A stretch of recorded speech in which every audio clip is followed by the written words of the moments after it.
Vamos ver. Ok. Muito boa noite, bem-vindo à nossa primeira sessão de 2024, após muito tempo do cast. Muito obrigado, Alcides, muito obrigado aos participantes. Eu acho que todos sabem a minha paixão e dedicação a esta partilha de conhecimento através desta nossa plataforma que é o cast, não é? Eu tenho estado um bocado ausente por vários motivos, mas o Alcides decidiu aqui dar início às nossas sessões. Teremos uma sessão potencialmente daqui a mais 2 semanas, que acho que também será um tema muito interessante, que é a governança de dados, pelo Leandro. O Leandro já fez aqui também uma apresentação sobre como utilizar dados, não é, para tomar de decisões, que foi muito interessante também. Sim. E desta vez temos aqui mais uma vez o Alcides, e ele quer falar-nos um bocadinho hoje do tema da moda, não é? E é as inteligências artificiais, AIs, Artificial Intelligence, dependendo de como é que nós estivermos a ver. Mas pronto, meu nome é Cláudio Gonçalves, eu estou aqui como moderador e vamos dar aqui início. Alcides. Sem esquecer também de que a nível das nossas funções e responsabilidade, ele está na componente de CEO, está na comissão executiva do CAST, então pronto. É que não sobre, é assim, eu gostaria que isto ficasse mesmo gravado e é interessante. O nosso objetivo daquilo que isto é mesmo sem fins lucrativos. O nosso objetivo é a partilha de informação. Em tempos estávamos a falar sobre quais são os objetivos. Os objetivos do CAS é isso. Nós temos muita gente pensante em África, em Angola, só que nós não vemos. O círculo é muito pequeno e rapidamente nós, naquelas pequenas conversas que temos ali no grupo do Telegram, eu noto que, tipo, eu vejo como é que esta gente toda está aqui e ninguém os vê. Porque é que não fazem a apresentação? Venham aqui, venham falar, nós vamos desafiar um bocadinho. E então, o nosso objetivo é esse, é partilhar informação. Nós não sabemos tudo, mas nós queremos aprender. Para nós aprendermos, nós estamos a partilhar, a obrigar-nos a puxar um pouco mais por nós. E lego a lego, né, peça a peça, nós podemos construir coisas aqui simplesmente magníficas e partilhar informações, simplesmente ideias magníficas. Este, para mim, é o nosso objetivo. Mas, Alcides, força. Pronto, Cláudio, antes de entrar mesmo no tema, eu vou tocar um pouco também nesse tema que tu falaste. E juntando um pouco com a componente de inteligência artificial, quando nós estamos a discutir, muitas das vezes quando estamos a discutir nos fóruns, o que eu tenho estado a dizer sempre, e até não é só Angola, não é só África, e eu tive a ver uma lecture, né? Não era um webinar, mas era uma lecture mesmo numa universidade em UK, e eles reclamavam que tudo que está a ser produzido em termos de inteligência artificial é dos Estados Unidos, né? E com um contexto muito local dos Estados Unidos, com exceção de uma única empresa, que é a Mistral, que está em França, mas também que, por um lado, pode ser um pouco biased, porque também é muito financiada pelos Estados Unidos, ou por pessoas dos Estados Unidos. Então, eu vejo isso quando eu uso uma aplicação para controlo tipo de calorias. Só que tu não consegues controlar calorias com essas aplicações, porque essas aplicações não têm o FUNS, não têm o Calulu, ok? Então, se não tem essa informação, nós, os africanos, nós, os angolanos, é que temos que estar nesses fóruns ou a trabalhar nessas matérias para garantir que o nosso contexto é introduzido nessas aplicações e nessas matérias. É mais ou menos nessa componente que eu tenho estado a olhar. Infelizmente, não, são temas que precisam de investimento muito pesado, muito duro. Ainda há pouco o Elon Musk falou que iriam ser necessários trilhões de dólares para se conseguir para se conseguir efetivamente avançar no tema de AGI e whatever, mas nós acho que nós não estamos a meter dinheiro nenhum nessa componente. Mas pronto, esse fica uma discussão para um outro fórum, os nossos fóruns de debate, aquele tema que nós estamos a trabalhar agora, na construção do nosso fórum, e aí conseguimos debater esse tema. Pronto, pessoal, mais uma vez obrigado a todos que se conseguiram juntar. Eu trago cá hoje um tema que eu acho excitante também, por um lado, o Cláudio já disse que é um tema da moda, mas também, por outro lado, se calhar para nós cá em África pode ser também uma fronteira um pouco distante em alguns momentos, em alguns casos, por vários motivos. Avançando, lá está, eu sou o Alcides Miguel, o Lucas Miguel, o Capens, como alguns gostam de dizer. Antes de qualquer coisa, eu sou pai, depois tenho o pai está envolvido família, né, uma pessoa de família. Depois tem o básico, tem a música, e só depois é que vem a cibersegurança. E eu atuo normalmente na indústria, no setor da indústria e banca e seguros. E o meu percurso começa em 2006 e até agora não desisti. Tenho estado a participar em algumas coisas. Existe uma comunidade de segurança mundial que chama-se Security B-Sites e que organiza B-Sites em várias localidades do mundo, e eu tenho, pelo menos até agora, sou inscrito como organizador do B-Sites Luanda, e temos estado a trabalhar com o ISPTEC para ver se conseguimos efetivamente trazer o B-Sides cá. O FF significa Fun Fact, e um Fun Fact acerca de mim. Um facto engraçado é que eu sou um quadro branco, ou seja, então podem trazerem o vosso giz colorido, escrevam em mim, e eu estarei aqui disponível para suportar as escritas que vocês vão de fazer e absorvê-las também, né? E por último, um tema que eu gostaria de dizer é que aquilo que eu sei em relação a essa matéria, em relação a muitos assuntos na vida, é muito menos quanto aquilo que eu não sei, né? Desculpa, aquilo que eu sei em comparação com aquilo que eu não sei é uma diferença enorme. E esse exercício que eu estou a fazer cá hoje é somente um exercício, uma tentativa de explorar essa matéria e, quiçá, tentar ver se os conceitos têm estado a ser absorvidos, né? Vamos assim dizer. Pronto, em termos de inteligência artificial, o Cláudio, como disse muito bem, é um tema da moda. Fala-se em todos os fóruns. Pese embora a última vez que eu vi uma pessoa falar sobre inteligência artificial que eu realmente fiquei impressionado foi o Benjamin Netanyahu, que é o presidente de Israel, na entrevista que ele teve com Lex Fridman. Deu algumas respostas em termos de inteligência artificial que foi para mim muito interessante. Mas eu trago aqui esses slides que estão aqui só para mostrar que nós temos estado a falar de inteligência artificial, se calhar, desde 2022, mas inteligência artificial já se fala há muito tempo. Até hoje, Alan Turing é referenciado em muitas questões, e Alan Turing falou desse tema em 1950. Ou seja, então não estamos a tratar de uma coisa completamente nova. A questão é que a quantidade de informação que nós vamos tendo é que vai nos permitir dar outros saltos. Né? Às vezes dá a sensação que quando falamos de inteligência artificial é algo completamente novo. Eu tenho uma discussão com um amigo muito próximo, que eu digo que nós não estamos a criar nada novo. Tudo que nós estamos a fazer é desenvolver aquilo que já foi pensado na Idade Média. Né? E estamos com melhores computadores, com mais tecnologia, e isso tem nos permitido, se calhar, dar alguns breakthroughs sobre questões que já foram desenvolvidas lá atrás, aliás.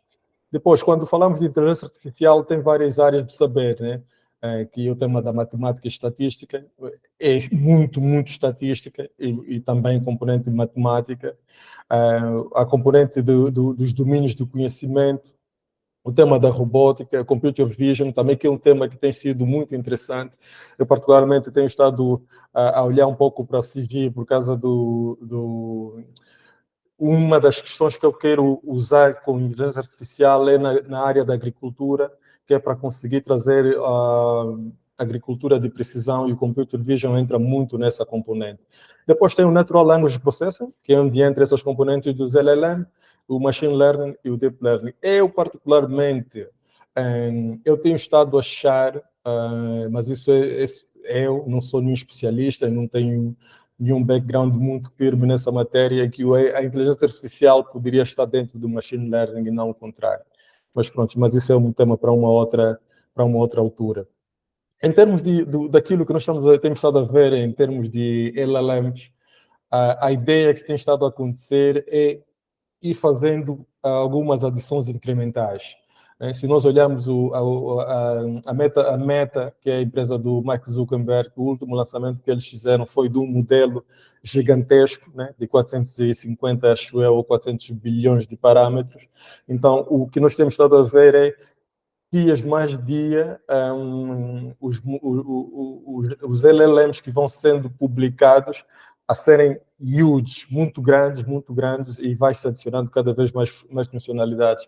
O Elon Musk, na última entrevista que ele deu, ele dizia que estavam a ter um problema de energia, estavam a ter problema de eletricidade, porque as farms que eles tinham de GPU consumiam muita energia, e o que eles estavam a ver é que os estados não têm energia suficiente para poder suportar esse workload.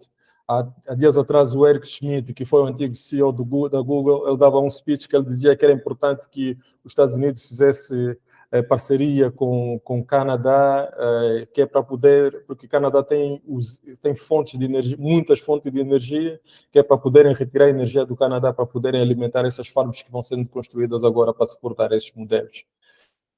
Em termos da árvore evolucionária dessa matéria, como dizia no passado, já existiam várias tentativas, já se falava muito sobre o sistema da inteligência artificial e do Natural Language Processing, mas se nós olharmos aqui nessa árvore, foi mais ou menos aqui nessa fase, em finais de 2022, que nós vimos um boom, e o engraçado que tem estado a acontecer nos últimos tempos, que tem estado a se discutir, é que o boom do chat GPT e dos LLMs, todas as outras famílias de LLMs que surgiram por causa disso que aconteceu aqui, que é o que está aqui, o Chinchilla Paper. O Chinchilla Paper é um paper publicado pela Google, e que é o fun fact também que tem estado a se observar, que a Google foi aquela entidade que fez com que todos os outros LLMs surgissem e conseguissem ter esse avanço, mas parece que na corrida está a perder, ou seja, não está a conseguir manter o mesmo passo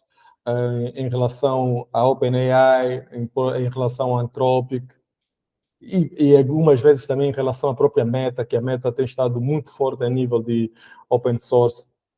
Por isso, esse é um paper muito engraçado, e o título do paper também é muito sugestivo. O paper chama-se Attention is All You Need, que é um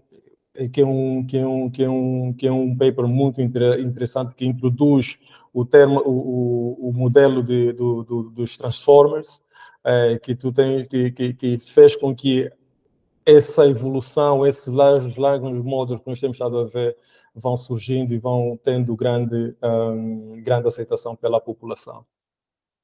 Em termos dos casos de uso, Cláudio, diz-me se eu estiver aí muito rápido. Eu não meti aqui o cronômetro, infelizmente, eu não sei se estou em quanto tempo, mas ótimo. Pronto. Em termos de, eu não estou a ver as janelas, por isso eu não sei se tem mãos levantadas ou não a fazer questões mais prontas. Ainda não. Em termos de casos de uso mais genérico, nós temos estado a ver Writing Assistant, que é basicamente ter um modelo que vai te ajudar a escrever um e-mail. Eu hoje, por vezes, estou a escrever uma ideia e escrevi um conjunto de temas, mas digo, calma aí, revisa a minha escrita. Eu uso ela às vezes para ser o meu revisor, que nós chamamos de proofwriter, né? Ele revisa, esse e-mail é para ser enviado no sítio YXZ, e introduz melhorias que entenda ser necessário. Então, o Writing Assistant tem sido muito utilizado, No Customer Support também já existem vários, embora que o Customer Support antigamente, com os modelos mais tradicionais de Machine Learning, com um conjunto de respostas pré-definidas, já se fazia algumas coisas, mas hoje tem estado a dar muito mais uso. O Medical Diagnosis and Advice, essa é uma área, eu antes de entrar para ciência de dados, que depois naturalmente levou-me para o componente de Machine Learning, que por outro lado começou a fazer com que eu navegasse para a inteligência artificial, eu tinha alguma reticência em relação à utilização da inteligência artificial em algumas áreas. Hoje em dia, eu sentiria mais confortável em os meus resultados serem analisados por uma inteligência artificial do que por um humano. Pelo simples facto, o humano tem emoções e naquele dia pode ter acontecido alguma coisa, pode ter recebido uma mensagem menos boa, pode ter discutido com o chefe, com a mulher, com o namorado, com a namorada, com o filho, com o que for, com o irmão, e aquelas emoções se traduzirem no diagnóstico que me vai ser dado. Já se for analisado por uma máquina, eu sinto-me muito mais confortável, porque a máquina, em muitos aspectos, não tem emoção. E quando é muito bem treinado, a coisa funciona relativamente bem. Alcides, se me permitires aqui, Força. vou provocar aqui um bocadinho. Há uns anos atrás, estás-me a fazer lembrar uma situação relativamente aqui a esta situação. Há uns anos atrás, estava a dar aquela série House MD, e que eu gosto bastante, e eu provoquei a minha esposa a perguntar: preferias ser atendida por uma pessoa como o Dr. House, intragável, que não gosta de falar com pessoas, mas que realmente vai dar o diagnóstico e procurar resolver o problema, ou com um incompetente simpático? É obviamente que ela imediatamente respondeu-me que preferia um incompetente simpático, porque isso principalmente porque ela tinha sido logo a seguir a uma coisa que ele tinha feito, qualquer provocador. E agora que tu estás aqui a falar, faz-me lembrar muito esta situação, não é? Que a dada altura, o que é que nós realmente, ou quando vamos ao médico, o que é que nós queremos? Nós queremos que um indivíduo nos ponha no colo, né, ponha-nos a nanar, ok, vai correr tudo bem, ou uma pessoa que resolva a nossa situação. Sim. Ok? Isto é só um bocadinho para provocar, fazer um mapeamento um bocadinho com cultura pop aqui, que é para talvez as pessoas poderem também entender, né, do que é que deveríamos estar à espera. Sim, porque nós somos uma máquina muito complexa. Nesse aspecto que tu estás a dizer, muito particular. Eu tive uma pessoa muito próxima, muito querida, que infelizmente já partiu para a eternidade, e antes dele saber da patologia que ele tinha, ele era muito mais feliz do que no momento que ele passou a saber que tinha aquela patologia.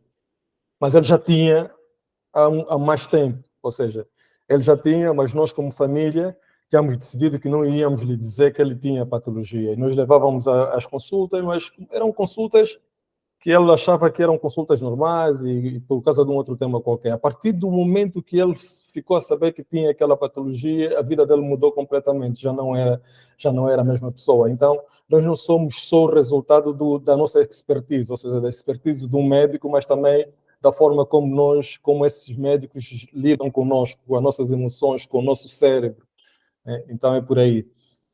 Em termos do information retrieval, é um tema também muito interessante que tem estado a ser utilizado. Eu, por acaso, estava trabalhando num projeto antes da OpenAI. Nós, quando eu falo nós, quem trabalha nessas matérias mais afincada, perdoa-me por eu estar a me incluir nesse nicho de pessoas que trabalham nessa área, porque eu não sou especialista nessa área, mas nós costumamos a dizer que sempre que a OpenAI faz um lançamento, muitas empresas morrem, né? Porque antes da OpenAI fazer o lançamento acho que é do 3.5 Turbo, se eu não estiver enganado, ou do O, mas acho que é do Turbo. Muita gente estava a trabalhar em termos de Information Retrieval, que é o RAG, né? E o que é que acontece? Tu colocas um conjunto de documentos e o LLM, como está que tem uma data fixa os dados são até, por exemplo, 2023, ele pode não ter o contexto adequado. Se tu colocar os teus próprios documentos, ele vai pegar em toda a informação de treino que ele fez, que ele tem, mais os teus documentos e vai te dar uma informação mais adequada a ti e mais ajustada ao teu contexto, que é uma coisa muito interessante.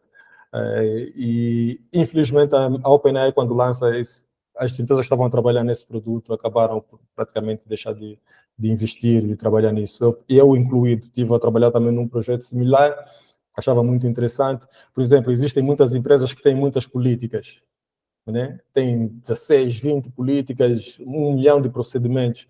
Para uma pessoa nova conseguir adotar aqueles procedimentos todos, se calhar se ele chegar no LLM e dizer assim, olha, eu sou o Lucas Miguel, vou estar inserido na área comercial, que matérias é que eu devo conhecer no âmbito da minha atividade? E o LLM vai chegar, vai percorrer aqueles documentos todos e me dizer, olha, este ponto. E eu fico muito mais, em vez de estar a lamber um conjunto de documentos que provavelmente não vão fazer muita diferença na minha atividade. E o tema do personal use, que eu já fiz também referência aí há pouco, o emotional support, tem um bot que foi criado que está aí embaixo, o Generative AI, que no Telegram, que ele dá assim algumas dicas, é como se fosse um psicólogo, e é engraçado. Brainstorming também. Alguns amigos às vezes diziam, Alcides, pá, estou com medo, porque você diz-me, ontem estive a conversar com o ChatGPT. O ChatGPT não é uma pessoa, é uma máquina, você não pode estar a conversar com ele. Eu estava a dizer, não, eu estava a discutir com ele sobre questões da existência humana e não sei lá das quantas, e é muito interessante quando você faz as questões corretas, e quer dizer, embora que não exista certo nem errado. Pronto, o que é que um dos motivos que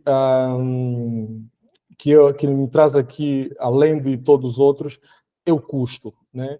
Apesar do custo ser uma coisa relativamente trivial, se nós olharmos para essa tabela, embora que o GPTO baixou significativamente o custo, ainda é alguma coisa, quando tu queres fazer efetivamente chamadas de API, ou imagina que você vai fazer um scrapping de um website, imagina, vais fazer o scrapping do site do BNA, faz o scrapping todo e queres fazer o feed daquela informação para um LLM, okay, para depois tu conseguires produzir dados ou informação com base naquilo. Aquele scrapping vai levar um conjunto de tokens. E se tu olhares que o custo é por token, provavelmente, somando estes cêntimos, pode ser alguma coisa quando você estiver a produzir algum produto. E se não for um produto que efetivamente tem alguma saída financeira no primeiro ano, pode ter custos muito avultados em cima disso. Então, custo também é um tema, sem contar com nós que estamos em Angola, o tema cambial, né? Que as divisas é uma luta. E se você está em um produto suportado em cima, por exemplo, de GPT ou de cloud, podes depois ter limitações naquilo que você vai conseguir fazer por causa do custo.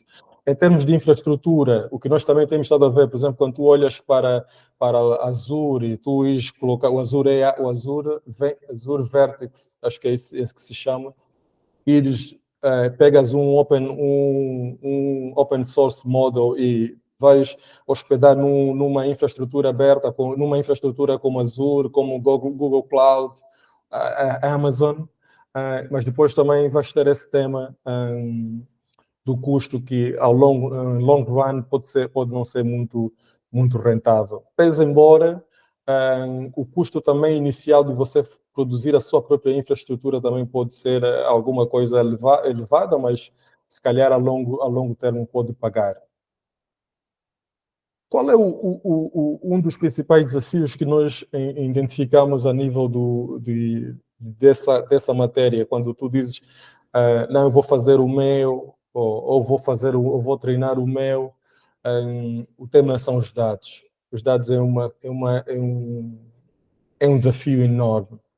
Primeiro é ter os dados certos, e depois é ter os dados no formato certo para você poder treinar os teus modelos. Então, é aquilo que eu dizia no princípio, eu estou a usar uma aplicação para controlo da minha ingestão calorífica, mas aquela aplicação não tem o funs, não tem o calulu, não tem o mufete, não tem o feijão de óleo de palma, não tem o peito alto, o que implica dizer que aquele controle calórico, não sei se é assim que se diz, não é efetivo, é uma coisa mais ou menos fictícia, porque não está ajustado efetivamente à minha realidade. Então, os dados continuam a ser um tema, mesmo para os grandes modelos. Hoje em dia, se eu não estiver enganado, foi o Elon Musk ou o próprio Sam Altman que disse: nós já usamos todos os dados que existem no mundo, todos os dados disponíveis, nós já usamos. Hoje em dia fala-se do synthetic data, né, que é eles produzirem dados artificiais que é para poderem treinar os modelos. E o que alguém disse, se calhar vamos ter que encontrar uma forma de fazer mais com menos, ou seja, com aqueles dados que nós já temos, o que é que nós conseguimos fazer, tirar dali? Então, os dados estão, antes de qualquer coisa, tens que ter os dados, senão não se consegue. E, por outro lado, é o custo. O custo de produção ou de treino do modelo é muito alto, é altíssimo. Ter aquelas GPUs todas, da NVIDIA, é muito alto, é muito alto. E por isso, muitas das vezes, o que se faz é pegas no Foundation Model e treinas ele para o teu domínio específico de atuação e faz com que ele atue melhor naquele específico tema que tu vais tratar. A solução, aqui tem muitos do cast são amantes do open source. A solução, essencialmente, é o open source. Aquilo que a Google tem estado a fazer, aquilo como é que se chama? A Meta, eu fico a confundir o Facebook com a Meta, que a Meta tem estado a fazer. A Meta tem estado a fazer um contributo excepcional e muitos outros que têm participado, que têm colaborado, que depois pegam nesse Foundation Model, vão criar modelos mais pequenos, mais customizados para determinadas tasks. Então, tem estado a fazer ações muito interessantes. Alcides, se me permitias aqui outra provocação, o único problema de não conseguires ainda, neste momento, open source é o hardware. Sim, sim. Ainda não consegues, mas temos estado aquelas placas da NVIDIA ainda são puxadas. Eu agora não tenho aqui o custo. A RTX, quem aqui joga a G...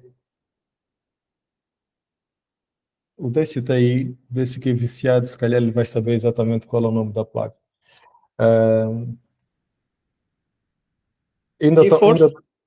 A GeForce A100, acho que é isso, uma coisa assim, que eu acho que ainda estão um bocadinho puxadas, mas consegue-se fazer algumas coisas com hardware um pouquinho mais barato.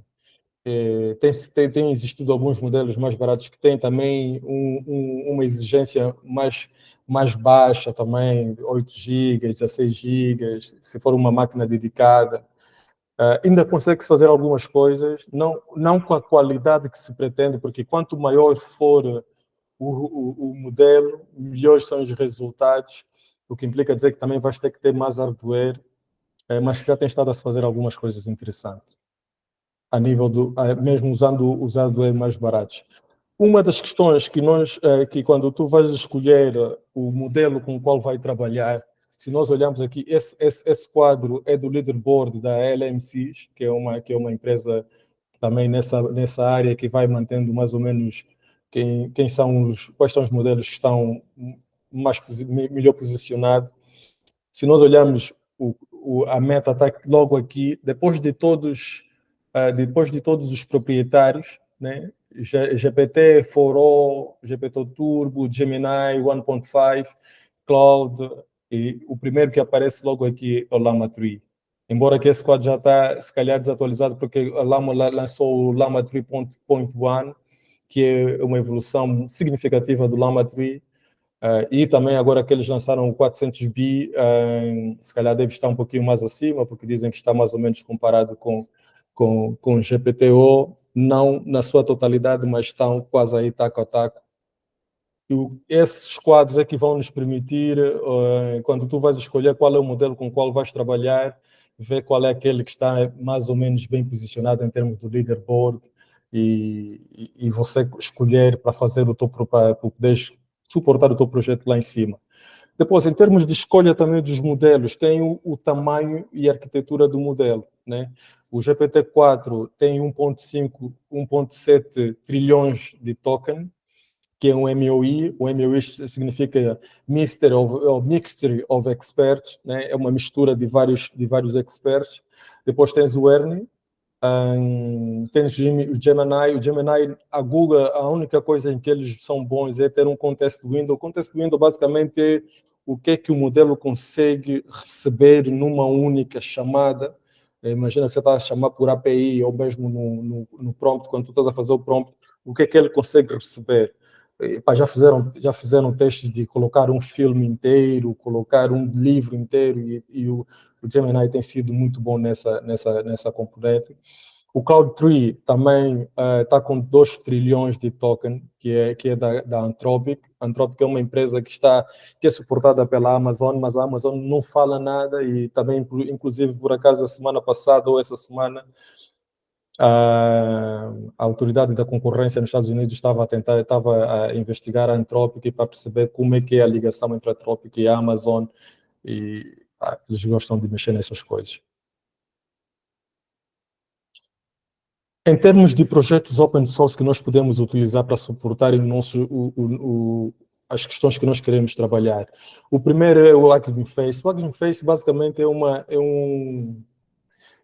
é como se for, é um repositório onde tu consegues encontrar os modelos, os datasets, né, que é para treinar esses modelos, e um conjunto de outra informação relacionada.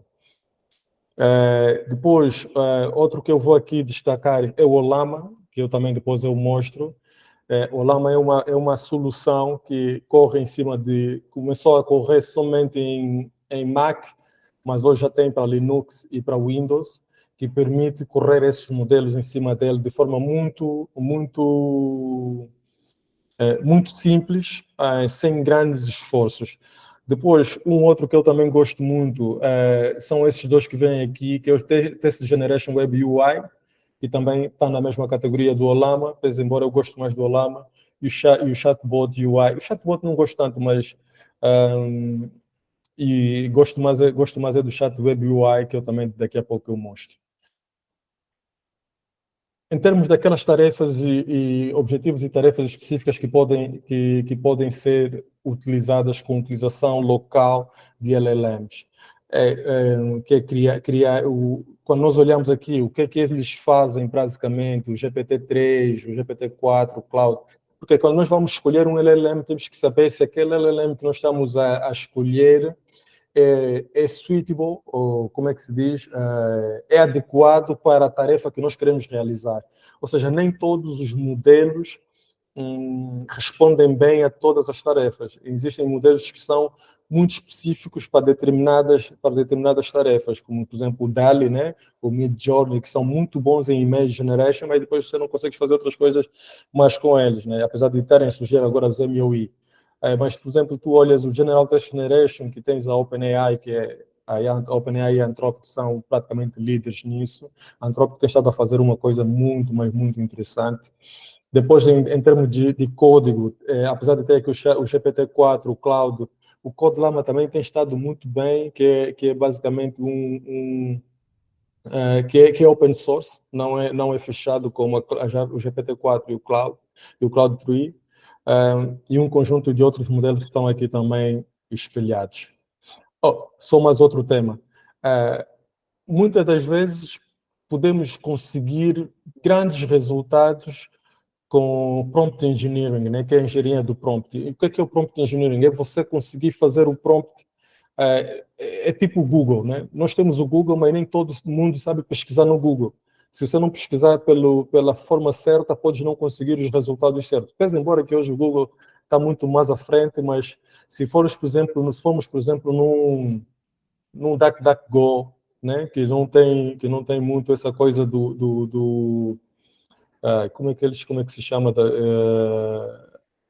Esqueci agora. Prediction, Hã? o prediction. O prediction e o coisa, e o. Como é que isso é na Google?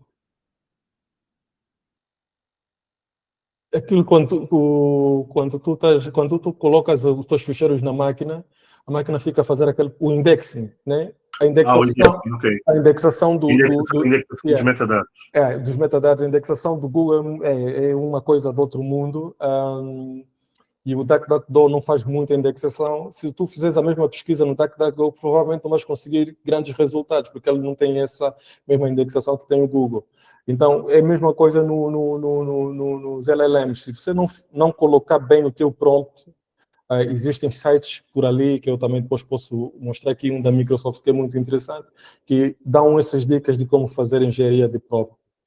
Depois também pode fazer o prompt de sistema, que é ajustar o prompt de sistema, que eu também depois mostro no Olama, que é para adequar o modelo ou o LLM para aquela coisa específica que você quer utilizar com aquele modelo. E por último tem o fine-tuning. O fine-tuning é um pouquinho mais difícil, não pela ação em si, mas muitas das vezes pelos dados. Ou seja, muitas das vezes, se nós não tivermos os dados corretos e eles serem formatados de forma correta, podemos ter limitações em conseguir fazer o fine-tuning dos modelos. O fine-tuning, basicamente, tu colocas um conjunto de dados, vou colocar dados de Angola, e ele vai fazer o fine-tuning para estar adaptado a uma realidade mais local. Depois, os benefícios de utilização local. Aumenta a privacidade. Nós temos um tema muito grande com a soberania dos dados. Ou seja, se eu estou a usar localmente, quer dizer que os meus dados não estão a sair daqui para fora.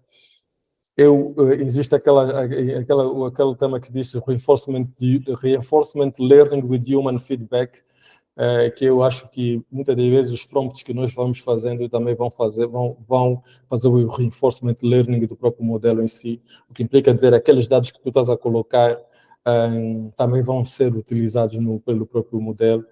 E nós conhecemos o tema da Samsung, né? Acho que foi há 2 ou 3 anos atrás que a Samsung bloqueou a utilização do ChatGPT lá na Samsung porque tinham sido vazados dados confidenciais.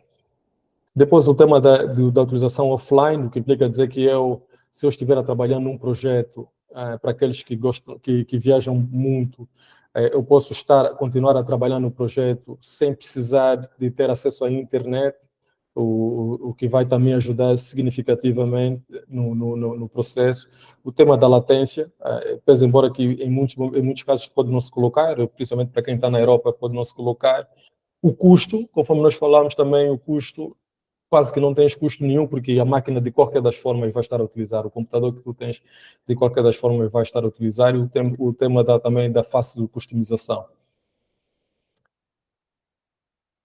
Em termos de recursos, eu coloquei aqui, estes não são os únicos que existem para a utilização de Large Language Models de forma local, mas são aqueles que eu mais utilizo e eu mais me revejo. Ok? O primeiro da minha lista é o Olama, que eu uso todos os dias praticamente da vida. Depois tem o LM Studio, que eu também uso bastante. O Jan não uso tanto, mas gosto desse projeto, acho interessante o projeto. O Test Generation Web UI também não uso assim tanto. E o HBO GPT também uso mais ou menos. Algumas vezes uso por causa do RAG, mas não tanto assim. Mas no dia a dia, o que eu uso mais são estes dois que estão aqui. Por último, eu gosto sempre de dizer isto. Não há factos eternos como não há verdades absolutas. Aquilo que eu disse agora pode ser um facto agora, mas amanhã pode deixar de ser. E muitas das coisas também que eu disse aqui não serão de facto verdades absolutas. Eu vou passar só para uma pequena demonstração de alguns desses sistemas que estão aqui, e depois abre para questões que possam existir. Obrigado. Enquanto vais preparando aí, Alcides, top, mais uma vez. Muito bom. Eu gostaria de dizer que, curiosamente, eu fiquei a conhecer o Olama. Eu acho que foi por um vídeo de YouTube, porque o indivíduo que ele fez a apresentação, ele foi pelo primeiro motivo que tu falaste ali, que tinha a ver com a segurança de dados. E ele criou um computador, né, poderosíssimo, com as duas GPUs lá, em não sei quantos, e ele fez aquilo porque ele queria dar acesso à sua família, às suas filhas, não é?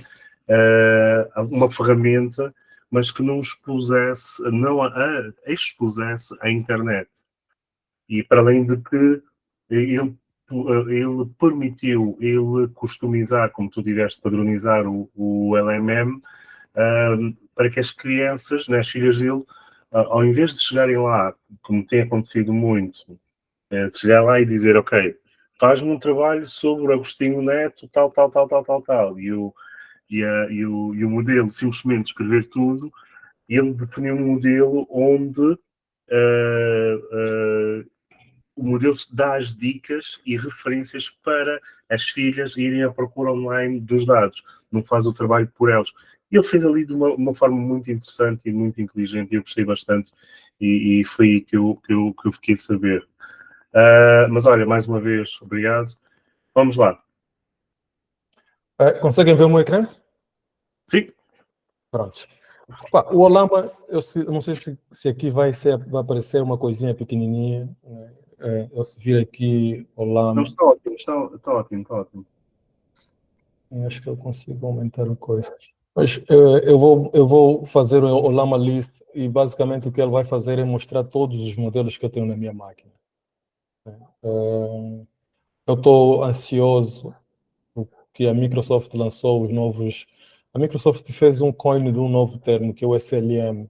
O SLM basicamente é Small Language Model. Né? Ou seja, nós temos estado a falar muito do LLM, mas vai se falando muito dos SLMs. E muitas pessoas acreditam que o futuro não será LLMs, será SLMs, né? Que é on-device models. Então, a Microsoft tem a família dos Phi, dos Pi, e eles lançaram a coisa de alguns dias o P3, o P3.5. E a Olama ainda não tem o P3.5. Acho que daqui a pouco eles devem estar a trabalhar para atualizar. Ainda não tenho aqui. Mas temos aqui o Lama 3.1. E depois também uma das coisas que nós vamos vendo é qual é o tamanho do modelo. Por exemplo, nós temos aqui o Mixtral que é um Mixtral of Expert, esse é o 87B, que é 8 vezes 7 bilhões de parâmetros. Né? São 8 experts, cada um deles com 7 bilhões de parâmetros, que na máquina vai ocupar esse espaço todo na máquina. Né? Depois tens o Queen Bee, o Queen também, que é, se eu não estiver enganado, o Queen deve ser da Alibaba, se eu não estiver enganado, mas é aí da China, 32 bilhões de parâmetros, e ele também é um gigante. Infelizmente, a minha máquina ainda não consegue rodar o Llama 70B, mas pronto, vamos ver se a família depois me compra um MacBook mais engraçado, que é para eu poder fazer esse processo. Pronto, mas o Llama é muito simples. O Llama eu posso correr ele a partir daqui, o Llama Run, por exemplo, Llama 7B, Llama 3.1. Ele está a carregar o modelo na memória e eu vou só abrir aqui uma outra janela que é... Qual é isso?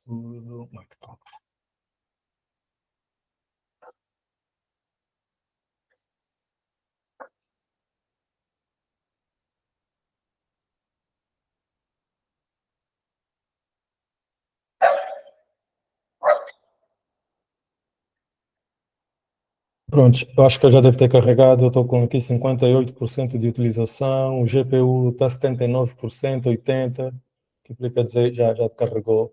Eu não consigo fazer agora side by side, mas vou fazer low. Ele vai me girar.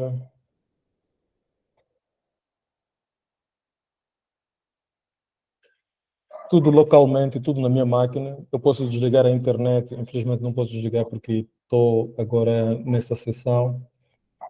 Mas também posso chamar a API, posso fazer chamar a API por Python e ter essa informação toda também lá, e assim sucessivamente. Depois, se eu ver agora aqui, acho que ele vai baixar o meu consumo, porque em princípio o Llama PS ainda está em memória, então tem que esperar mais um bocadinho para ele sair. Aí não faz mal. Eu não sei o nível de técnico de toda a gente, como eu disse, há algumas pessoas aqui que eu estou a ver novas. Relembrar, pronto, o Alcides está aqui a falar, está a comunicar-se com o modelo em inglês, mas até onde eu sei, o Olama também rapidamente consegue dar as suas respostas em português. É bastante adaptável a esse nível. Quer dizer, na verdade, ele não vai dar as respostas em português, ele vai responder com base no que o modelo suporta. Vamos só aqui ver. Um dos recursos que eu falei há pouco é o Hugging Face. Se nós entrarmos no site do Hugging Face, que é esse que está aqui, e eu procurar aqui por Olama, Olama não, desculpa, Llama, que é o modelo que eu estou a usar. Deixa eu só voltar aqui. Llama para ir mesmo no site, no lançamento, na meta.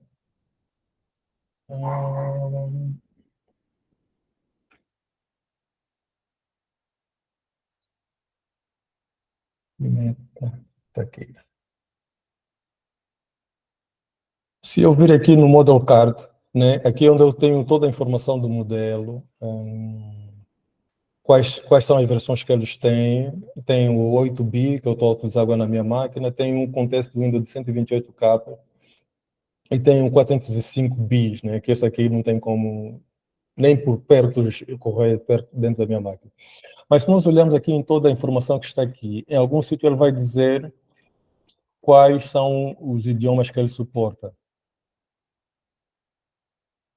Deixa-me só aqui chegar no fim, se ela aparece aqui em algum sítio ou se eu já estou a passar. Lá mestrado, fine tuning, system. Deixa-me só aqui fazer um find, português. Pronto, ela aqui já me diz que as línguas suportadas, inglês, German, French, Italian, português, Hindi, Spanish e Thai. Quer dizer que se eu fizer qualquer questão num desses idiomas, ele vai me responder. Então, eu se vir aqui, onde é que está o item? Olá.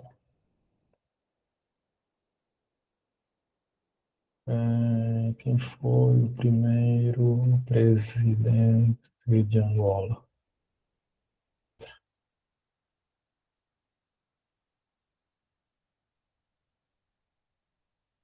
Ok? Então ele vai me dar a resposta no idioma que o próprio modelo suporta. Pronto. Vou passar para o próximo da minha lista dos que são que eu mais curto. O próximo é o LM Studio, ok? Eu aqui, felizmente, já tenho o Pi 3.5 Mini. Como é que eu faço? Eu venho para aqui e procuro pelo modelo que eu quero, né? Sempre eu vou dizer que eu quero Mixtral. E ele vai me dizer qual é que existe. Eu escolho um desses que estão aqui e vou fazer download. Vou fazer download. Depois, um tema particular que nós olhamos sempre que estamos a fazer download de um modelo é para esse número que está aqui, o que é alguma coisa. O que significa de quantize model? O quantize model, o que é? O modelo em si, quando ele é lançado, o modelo é muito grande, né? Que são 16 floating points. e que muitas das vezes consegui fazer o fit desse modelo numa GPU pequena como a minha, por exemplo, apesar de que o do MacBook Pro M1 não é tão pequeno assim, do M3 pior ainda, mas para outras máquinas pode ser insuportável. Então, o que é que o pessoal faz na comunidade? Eles vão fazer modelos quantized, que é para as pessoas conseguirem rodar localmente nas suas máquinas. E quanto mais baixo, melhor, quanto mais alto, pior é a qualidade, né? E normalmente o pessoal fica mais aqui em Q4, que é basicamente o standard daqui do coisa. Mas eu posso chegar aqui, outro fator que eu esqueci de referenciar. O Olama, quando está a correr na máquina, apesar de eu não estar com ela assim a correr, ela tem um, como é que se diz? Ele tem um serviço, um serviço a correr em background, que é com o Lama Serve. Ele tem um serviço a correr e quando eu fazer uma chamada, eu acho que ainda poderei ter algum minutinho, vou poder mostrar. Ele, não estou aqui com o Lama Run, mas eu quando chamar ele vai me responder. Pronto, o LM Studio, eu também posso vir aqui fazer um novo chat, tipo dizer hello.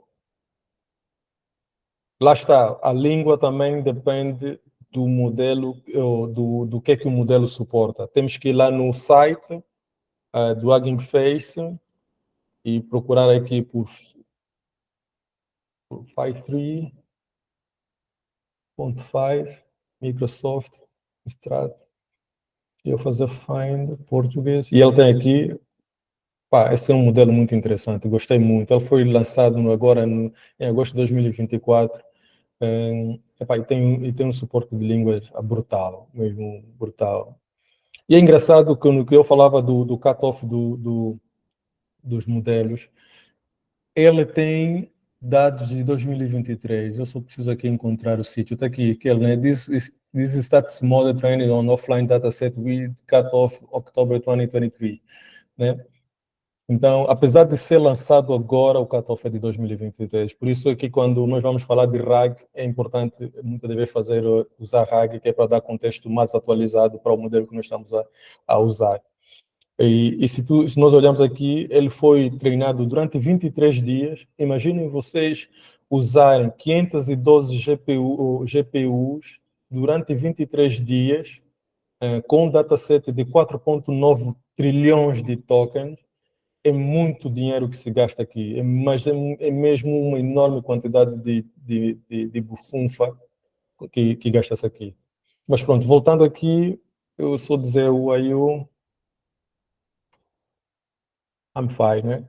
Pronto, depois, aqui já no LM Studio, aqui já que é diferente, que aqui para eu correr o server, por acaso isso está a correr, eu não devia estar a correr, por isso é que o meu CPU deve estar a chorar.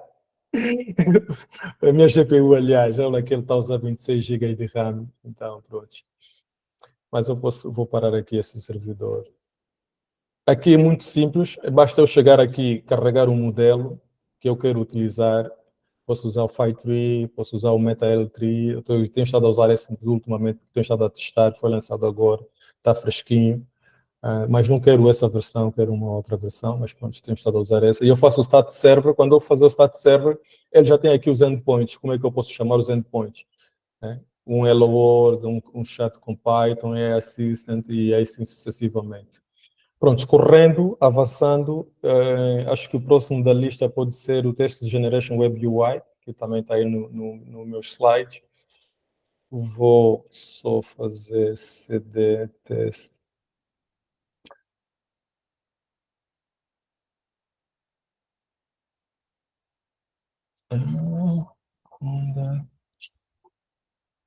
Normalmente, quando nós estamos a trabalhar com ambientes em Python,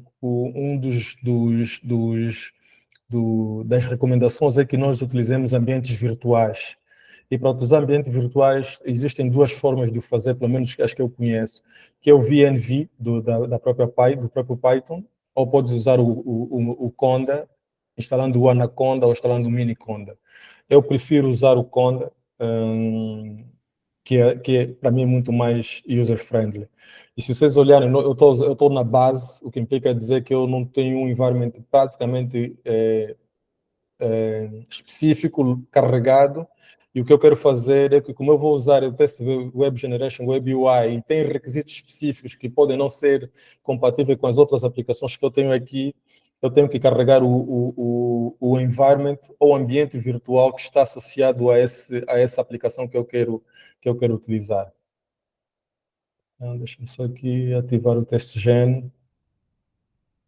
Assim eu já estou no ambiente do teste gen, que é dentro desses ambientes que eu tenho aqui, e quando eu fazer a Python server, que ele vai correr esse ficheiro que eu tenho aqui em Python e vai lançar um servidor.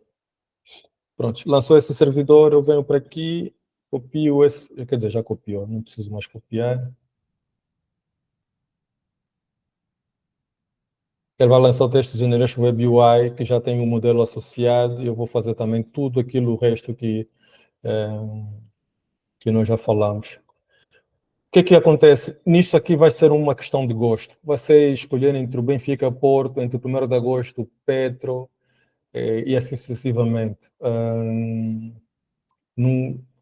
Alguns, eu particularmente não gosto muito do Test Generation Web UI, não é assim uma framework que me encanta muito, mas tenho ali, se quiser fazer, porque muitas das vezes estás a fazer algo, não está a te dar os resultados certos. Por exemplo, às vezes estou a fazer com o Llama, mas não está a me dar o resultado certo, mudo para o LM Studio, a maior parte das vezes consigo os resultados que eu quero. Pronto, vou saltar novamente para o HBO, só para nós corrermos aqui e não ficarmos... no model loaded. Não faz mal. Vamos, pronto. Vou só fechar isso, vou sair daqui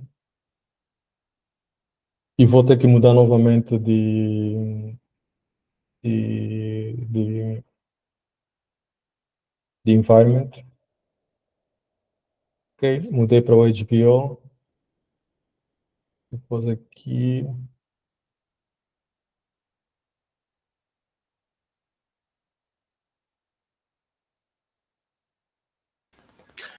Alcides, eu iria, já tivemos aí uma hora mais ou menos da apresentação.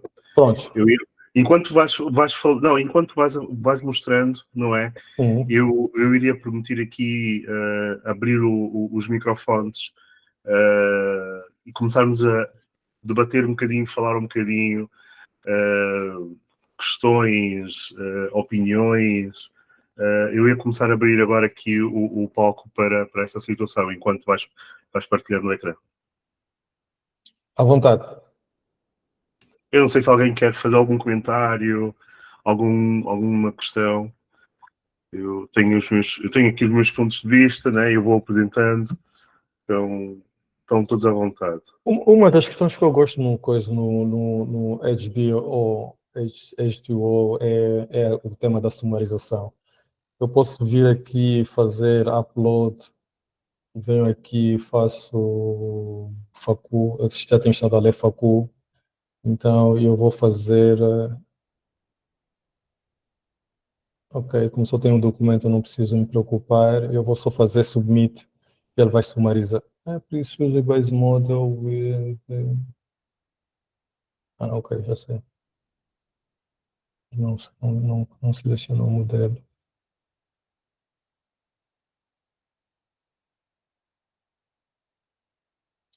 Não, isto vai ter...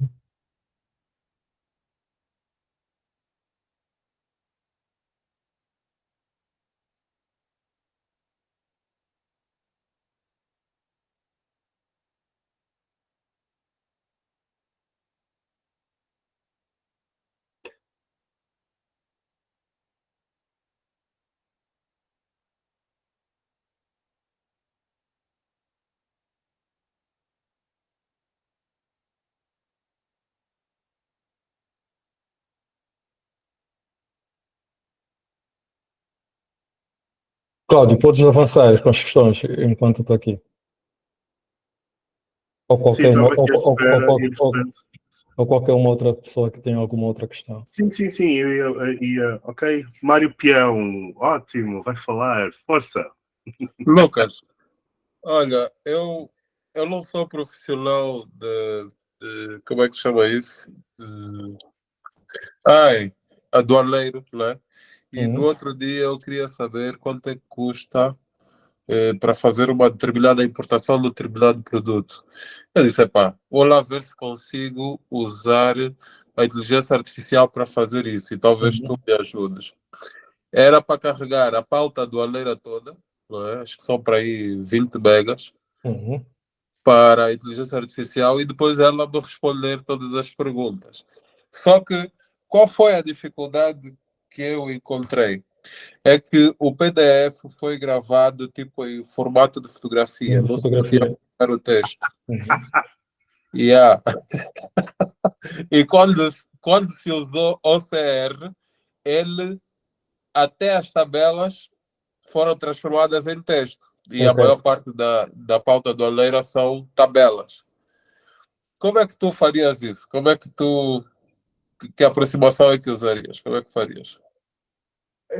Tu fizeste isso com o quê? Com o ChatGPT? Com o ChatGPT, yeah. O 4O? Sim. Claro. Eu, normalmente, quando eu tenho essas situações, o que eu vou fazendo é tentando vários modelos. Tentando várias frameworks primeiro. Antes de eu fazer qualquer trabalho adicional, vou tentando fazer várias frameworks. Por exemplo, a Google tem o Gemini, são muito bons em determinadas coisas. Em algumas coisas são muito bons. E muitas das vezes fazer essas leituras, podem ser bons. Então, o que eu faço normalmente nessas situações, antes de eu querer meter a unha, vou fazendo essas tentativa e erro, que é para ver qual é que vai estar mais próximo da minha necessidade. Se nenhuma delas estiver, aí vou ter que encontrar alguma forma de transformar aquilo em texto. Mas alguma delas é capaz de ler um documento PDF que foi gravado em formato fotográfico? Porque as técnicas são diferentes, né? Ou seja, eles não usam todas as mesmas técnicas. Alguns podem estar mais avançados do que os outros em determinadas coisas. Por exemplo, o Vision, né? Se você, por exemplo, a Google, o ChatGPT também já tem essa componente, né? Mas a Google estava mais à frente. Se ele, como tem a capacidade de vision, né? de visão, ele pode não somente fazer o scraping do texto, mas ter uma capacidade de ver o documento no seu todo e transformar aquilo em texto. Okay? E muitas das vezes isso pode funcionar. Se não funcionar, aí tem que se encontrar mesmo uma forma de converter um documento dessa natureza em documento mais readable. E que muitas das vezes podem ser soluções pagas ou não. Mas de certeza que existe. O open source tem muita ajuda. De certeza que alguém há de saber mais ou menos como transformar isso. Eu posso também daqui a pouco investigar mais um pouquinho essa questão dos documentos gravados em formato de printing e ver se alguém também já teve o mesmo problema e quem sabe depois eu partilho contigo essa questão. Mas o Facu, eu acho que não é este. Este aqui tinha um documento aqui que eu acho que estava nesse formato. Acho que é este mesmo. Mas a partir do momento que tu alimentares a inteligência artificial, todos terão os mesmos dados, não é? Na internet. Não. Todos como assim? Não, desculpa, se calhar eu Todos que fizerem uma pesquisa de acordo com alguma informação que eu disponibilizei naquele documento. Em princípio, sim. Alguns dizem que não, mas em princípio, sim. Ok, agora entendi a pergunta. Por isso é que tem o tema da privacidade. O reinforcement with human feedback tem a ver com isso, né? Você vai fazer o feed da informação, aquela informação vai ser processada, vai ser guardada numa vector database, o que implica dizer que é possível fazer o retrieval daquela informação em um momento diferente por uma outra pessoa. Está bem? Certo, mas mesmo com as inteligências artificiais, os LLMs instalados localmente, a partir do momento que tu disponibiliza essa informação do ficheiro da tua inteligência artificial que tu instalaste localmente, mas estás a disponibilizar para uma pesquisa ou perguntas num site na internet, também já vazou a informação. Se tiveres. Aí é diferente porque o que acontece? Quando os LLMs estão aí, quando os sites estão a fazer scraping, eles não estão a ingerir, não estão a fazer ingestion de queries. Imagina, se eu tiver a disponibilizar um site, que esse site tem uma box onde eu faço uma pergunta e essa pergunta vai buscar ao meu servidor que está localmente e vai retornar uma resposta, essa resposta não está disponível, não em live, estás a ver? O que vai estar disponível vão ser aqueles campos daquele, por exemplo, esse formulário que está aqui, o formulário todo que está aqui vai estar disponível. Mas essa resposta que está aqui, que veio de um documento que eu fiz o feed, não há de estar. Não sei se eu estou a responder direito. Sim, mas o documento que tu fizeste o feed e porque o servidor que estará ligado à internet poderá vazar. Não, também não vai, porque só há de vazar se a tua base de dados estiver, a tua vector database estiver disponível publicamente, porque se não for, não há de vazar. Okay. Por exemplo, eu fiz agora um feed desse documento do Facu e ele deu mais ou menos o sumário do que tem no documento. Pronto, eu acho que o sumário pode ser um pouquinho maior, se calhar pelo número pelo tamanho do documento, mas pronto, mas é uma coisa interessante porque ele não foge da ideia que está essencialmente no livro, estás a ver? Qual é esta que usaste? Este é qual? A framework H2GPT, sim. Okay.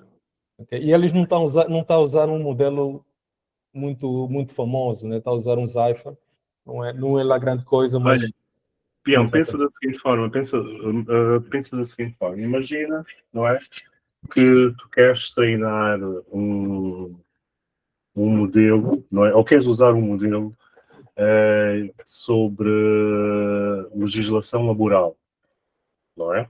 Imagina esse cenário, ok? Tu podes usar, por exemplo, uma destas opções, né, locais, e imagina, que tu tens não somente a Lei Geral do Trabalho em PDF, desta vez escaneado mesmo em condições, né, versão de coisa e não fotografada, mas também tens, imagina que tu também tens documentos, de casos que foram para tribunal, estão lá todos detalhados e não sei quantos, ok? Imagina que tu tens para aí uns 10, ok? O objetivo de usar isso assim localmente para estas situações é, tu fazes essa alimentação, né, esse feed todo da tua coisa, e depois tu podes fazer perguntas e ele vai fazer este cross-check, estás a ver? Agora, o que é disponibilizar publicamente? Atenção, isto não deixa de ser uma LMM de uso privado. O facto de eu partilhar, por exemplo, o link e pôr o meu servidor ou essa máquina disponível para a internet, não é? Eu, se partilhar o meu link dessa máquina contigo, não faz isso público, obrigatoriamente. Ok? Isto é eu ver o entendimento do que é das clouds privadas e das clouds públicas. Há muita gente ainda que faz assim um bocadinho de confusão, mas tu podes usar para ti, estás a ver? Imagina um estudante que esteja a fazer a sua monografia de final de curso, não é? Ele pode usar o modelo para esses fins, ok? Por exemplo, não é? Sem ter que... E porque, repara, imagina, e porque estes casos, não é, têm dados muito pessoais, etc, estás a ver? Tu colocares isso para alimentar casos no chat GPT ou outra LMM pode ser um bocadinho complicado, não é? Uhum. Okay. Temos aí, por exemplo, o Cláudio, acho que publicou um link. A última framework que eu queria partilhar, o último recurso que eu queria partilhar é o OpenWeb UI. O OpenWeb UI basicamente é um front-end para... Onde é que está isto? É um front-end para o Olama. Se eu vir aqui dentro do módulo, eu estou a chamar o endpoint do Olama, né, que é o 11, o Olama funciona na porta 11.433. E quando eu venho para aqui, eu posso escolher qualquer um daqueles modelos que eu tenho no Olama, né? Eu tenho estado a usar o Gemma 2, que é um novo modelo da Google, e eu fiz também aqui a mesma coisa. O que eu fiz, eu lancei um livro, disse-lhe para sumarizar o documento e ele deu mais ou menos aqui um sumário do documento. Mas o que é engraçado, eu não fixei muito no conteúdo, mas é interessante porque ele coloca bem aqui os temas que The article draws work of philosophy Michael Foucault, que está certo. To explore the relationship between power and law também está certo. E depois ele tem esses key insights. E eu posso, se calhar, dar outros prompts e dizer, pá, desenvolve um pouquinho mais sobre o documento, que outros aspectos é que precisam ser direcionados ou que precisam ser explorados nessa matéria. Pronto, por último, chamemos já para fechar, eu tenho aqui um projeto que está publicado, inclusive, no GitHub. Nós usamos, tem estado a se usar muito o Agentic Framework. Eu tenho aqui um outro projeto, mas infelizmente é privado, não consigo apresentar, que são 5 agentes que trabalham para mim para construírem propostas. Imagina que o Cláudio hoje me pede uma proposta. Eu digo, olha, o Cláudio pediu-me uma proposta, a proposta é sobre isso, este é o website do Cláudio, a proposta é sobre, tem esses aspectos aqui, cria-me uma proposta. São 5 agentes, que é um researcher, né, que é a pessoa que vai construir a proposta, depois tem uma pessoa que vai revisar a proposta, tem uma terceira pessoa que vai escrever o e-mail que será enviado para o cliente com a proposta. Epa, tenho estado a obter resultados muito interessantes nos treinos que tenho estado a fazer. Mas esse aqui, que é um projeto público que eu criei, o CyberCrew, e está disponível no GitHub, se eu conseguir aqui abrir o meu GitHub. GitHub. Que é esse? Não, agora já mandei para o Stay. Pronto, eu tinha criado este aqui, que é basicamente o que era criar... Não é esse. Esse aqui é um outro projeto, desculpa. Confusão. Criei o CyberCrew, basicamente, que era como se fosse um Security Operation Center constituído unicamente por robôs, né? Que tem um conjunto de uns robôs que vão trabalhando sozinhos, que é para fazerem análise de eventos. E nos resultados que eu obtive, são até resultados um pouco interessantes. Se eu vir aqui, Cyber Analyst Report, de Alert Indicator, e isso tudo foi feito por um agente, usando inteligência artificial. E o que é que eu dizia? É que muitas das vezes, quando nós estamos a trabalhar em assuntos desses, aqueles tokens que te cobram alguns cêntimos, isso tudo que está aqui é um token, né? Isso é um token, esse é um token. Vão ser milhares de tokens. E quando você está trabalhando em projetos dessa natureza, que é try and error, estar a gastar muito dinheiro provavelmente não é a solução mais interessante. Isso é o que nós chamamos de Agentic Framework, que é também um tema que tem estado em cima da mesa nos últimos tempos, que é conseguir ter modelos de inteligência artificial que trabalham em conjuntos, e uma das coisas mais interessantes é você ter agentes com LLMs diferentes, provavelmente pode fazer... tem um paper também, e para quem está nessas matérias, ou quem quer entrar nessas matérias, é muito importante seguir os papers que vão ser publicados nos jornais científicos. E tem um paper que eles basicamente dizem que basicamente traduz aquele ditado de que 2 cabeças pensam melhor do que uma. E é um paper eu gostei imenso desse paper, que é onde eles basicamente falam dessa componente. A Microsoft é que trouxe basicamente esse tema dos agentes como é que é? Autogen, Depois alguém pegou no tema do AutoGen e desenvolveu o ChatDev. Eu também tenho estado a testar o ChatDev, que é basicamente alguém que criou uma software house só com agentes. E depois surgiu por último a QAI, que também tem estado a dar que falar, e alguns preferem usar LangChain ou LangGraph para fazer os agentes. Então, é só escolher a framework que melhor se adequa ao teu projeto e ready to go. Pessoal, era isso que eu tinha para partilhar. Não sei se querem mais alguma nota, se há aqui alguma coisa que eu deixei de frisar, mas para já são esses temas. Alcides, top, mais uma vez. Assim, alguns links já estão aqui disponibilizados. Eu disponibilizei do Open Web UI. Há um link que eu disponibilizei aqui também no GitHub, e eu vou já explicar o porquê que eu disponibilizei isso. Tem um bocado a ver com o que tu disseste, Alcides, sobre as pesquisas no Google, ok?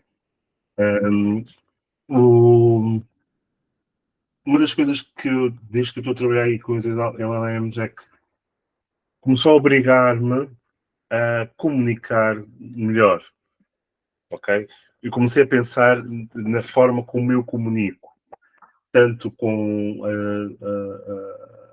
os modelos como com as pessoas. E tem um bocado a ver com... Estás a partilhar o ecrã errado. Tem um bocado a ver com a forma como tu vais fazer o prompting, não é? Tu começas a notar que quanto mais elaborado o Qual é que está prompting... visível, Cláudio? O das notas. Oh, O das notas. Era para Quanto mais... partilhar o último slide também, que tem alguns sim. links. Se calhar tem que fazer E então, formação. quanto mais elaborado foi o teu prompting, não é? Melhores resultados tu tens. E então, eu, nestas minhas pesquisas, eu encontrei esta framework, vamos assim dizer, que é o Fabric, não sei se já conheces. Sim, conheço o Fabric. E achei muito interessante a forma como o Daniel Miessel, ele coloca as coisas, não é? Uhum. E para quem for analisar os prompts que lá estão, é interessante, do género, ok, take a deep breath and analyze the content. É interessante, não é? A forma. E isso realmente faz-nos pensar, não é? Que estes modelos não são muletas, não é? Mas são ferramentas. De tal como hoje nós temos o computador, são ferramentas essenciais para o nosso trabalho, né? São papel e caneta, né? Uma ferramenta, são ferramentas tal como o papel e uma caneta ou um lápis. O computador estes modelos também vão passar a ser.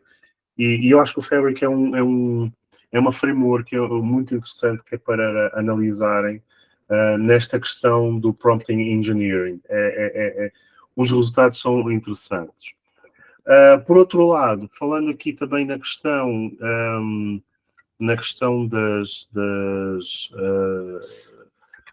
da privacidade, há uma AI que eu tenho estado a experimentar e é muito interessante, que é o Venice. Eu tenho estado a achar muito interessante o trabalho com o Venice, porque, ao contrário do Cloud, do ChatGPT e do Gemini, os chats que dos prompting que tu vais fazendo ficam locais.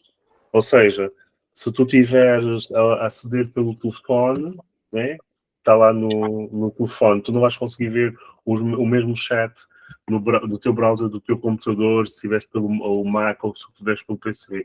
E achei muito interessante esta abordagem também. Não vou dizer que eles são 100% seguros e uau, não há leaking, não sei quantos, mas achei interessante a forma como eles abordaram nesta questão de gravar os promptings. Sim. Uma última coisa da experiência que eu tenho, aliás, duas últimas coisas da experiência que eu tenho, eu achei o Cloud, por exemplo, muito interessante para revisar textos. Bem mais interessante bem mais humanizado, vamos assim dizer, do que o ChatGPT e o Gemini. Eu acho que é uma boa ferramenta para isso. Em tempos estava a falar com uma pessoa amiga e a pessoa a dizer-me que estava a fazer os promptings por causa do e-mail. Ela queria enviar um e-mail. Eu disse, experimenta o Cloud. Mas estão todas iguais. Disse, experimenta. Hás de ver que tem uma abordagem diferente e a pessoa fica satisfeita, porque sim, sem grandes conhecimentos de prompting, o Cloud dá ali uns outputs muito interessantes. O chato é só quando você atinge o limite, né? Mas pronto. Sim. E outra coisa da experiência que eu tenho tido também com o ChatGPT, e isto para mim é irritante, não é? É quando tu vais trocando muitas ideias de um trabalho no ChatGPT, quando aquilo fica enorme, não é? Ele fica burro, começa a ficar burro. É o coisa acontece ainda, porque ele basicamente um dos temas que tem estado a se falar atualmente é que, de forma acidental, os LLMs replicaram o comportamento humano, que é quando tu tens muita informação do início, muita informação, tu normalmente te lembras do início e do fim esqueces partes do meio. Então, muitas das vezes o que acontece também é que ele, nesses contextos do Windows muito grande, acabam sempre perdendo aquilo que está no meio. O truque que eu tenho tentado fazer é depois a dada altura, faz-me um resumo total, um resumo elaborado total de tudo que nós estivemos a fazer aqui, e depois eu copio e crio um novo chat e aí continuo o trabalho. Mas lá está, são técnicas, não é? Que não posso, mais uma vez, também, tal como tu, não vou dizer que eu seja especialista, mas são aquelas técnicas que eu no dia a dia vou passando e vou trabalhando com isso.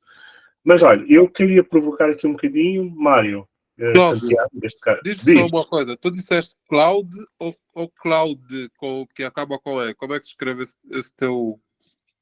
Não é meu. Quem dera a mim se fosse meu. Quem dera a mim. Eu vou pôr aqui no chat.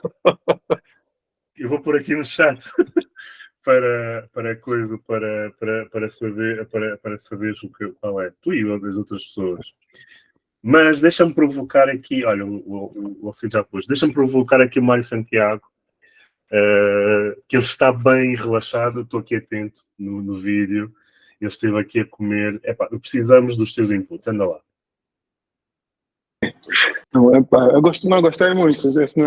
Ainda não cheguei nessa parte de configuração, instalação do LLMs. Gostei muito a ver, já anotei alguns coisas. Fiquei só com os pontos do início que eu, como estou tentando seguir, eu penso que nós podemos esquecer que os LLMs, os grandes LLMs, agora estão. Eu ouvi um comentário dizer que os LLMs andam com tantos milhões e bilhões de dólares agora, que já só vão ser poucos que vão conseguir mesmo trabalhar com essas máquinas. Quer dizer que nós assim vamos na área de seguir. Já não sei se vamos conseguir ter muita influência nisso. Falando do teu assunto do Calulu, que falta no LLM, né? Uma coisa grave, que Calulu é uma boa coisa. Então, assim, o outro era... a última parte era do prompt. O Cloud, atualmente, agora falou mesmo do Cloud, do prompt cache. Quer dizer, que eles agora, por menos, anunciaram uma tecnologia que permite que toda coisa que nós metemos no prompt, durante o processo todo, fica aí disponível para termos pouco menos problemas, como estavas a falar. Cláudia, assim, no fim de um grande trabalho, a máquina começa a ficar burro. Sim, isso só para aumentar esse comentário. Ainda mais, eu tenho aqui muito... A rede está bom, dá para coisa, eu tenho muito saídas e entradas do vídeo. Alô? Vai caindo e subindo. Tá bom. Vamos tentar poupar um pouco a banda. Não, assim, isso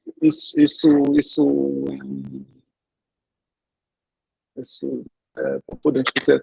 Depois, não sei se tu talvez podes falar um pouco sobre as alucinações e sobre o problema que estão a dizer que está grave, que os LLMs agora começam a trabalhar com os próprios dados, que vai começar a produzir erros, porque aqui, vamos dizer que o primeiro LLM fez uma coisa assim, falso, né? E como nós estamos no estado de falta de dados, desculpa aqui a minha língua, os LLMs vão começar a trabalhar com dados sintéticos, como tu falaste nisso, e aí ouvi dizer que eles têm um grande risco que eles vão começar a criar mesmo erros, porque agora o LLM, como já gastou quase todos os dados que existem na realidade, começa a trabalhar com dados sintéticos que foram falsos, né? Aí onde eu ouvi dizer que tem mesmo pessoas que são preocupadas que isso pode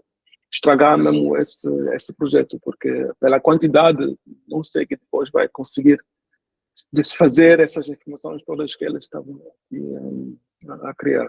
Não sei se tu também ouviste falar sobre isso. Primeiro estou um pouco, está auxiliar vocês. Conseguir assim, Não, passar em...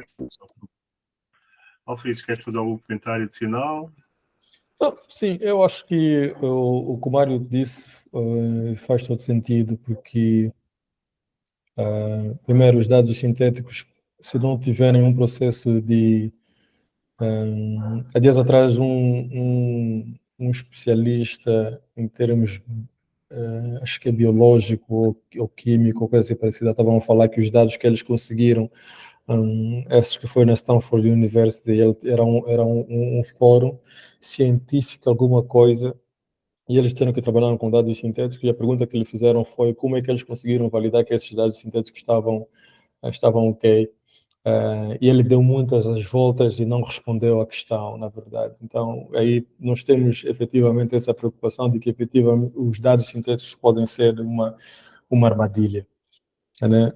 Agora, o Cloud Cache tem se apresentado como uma alternativa ao RAG, né, que é o Retrieval Augmented Generation, que é basicamente isso de você fazer o feed ou você dar ao modelo, que é aquilo que eles chamam de function calling, de ir à internet e pesquisar, fazer o crawl da informação e depois fazer o feed dessa informação para o prompt e daí gerar a tua resposta.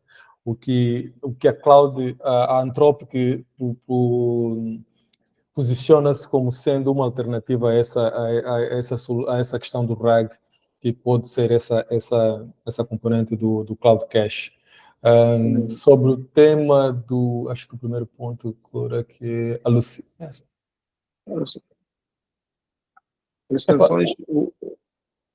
O tema das alucinações é um pouquinho...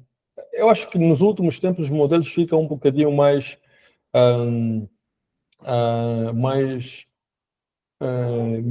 alucinam menos em alguns momentos, mas algumas pessoas às vezes usam alguns truques de conseguir dizer, também ajustar o prompt, em dizer, se tu se não souberes a questão, não responde.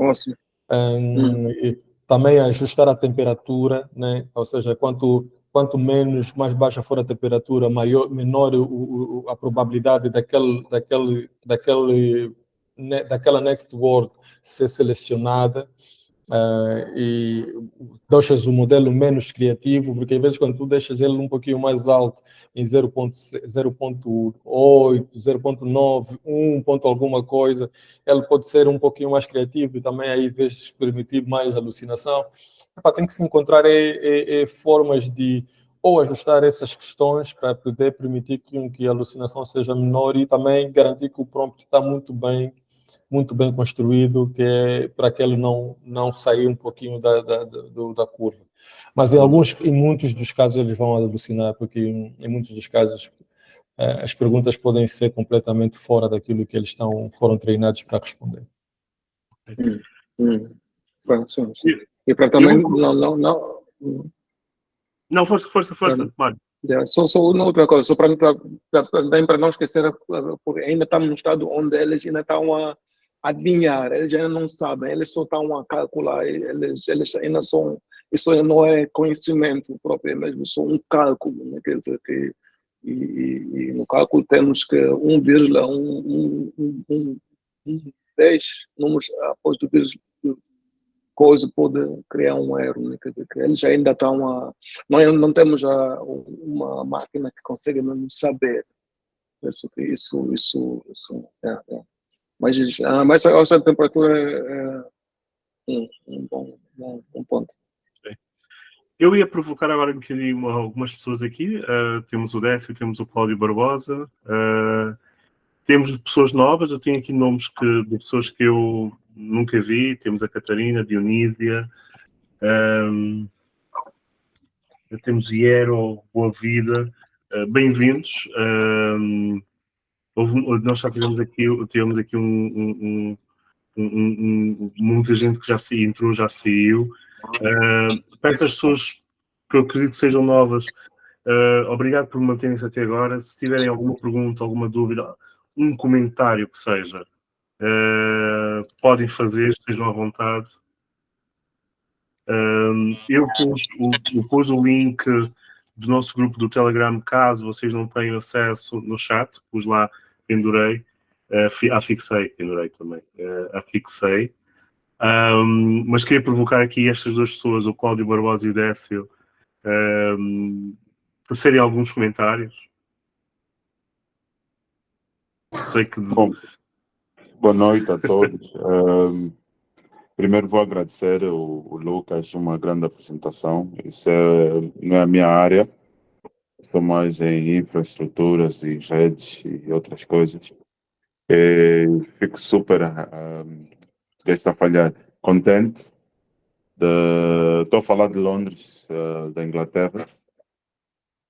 Fico de saber que ver um angolano a mostrar sabedoria numa área que domina uma das empresas que eu faço consultoria.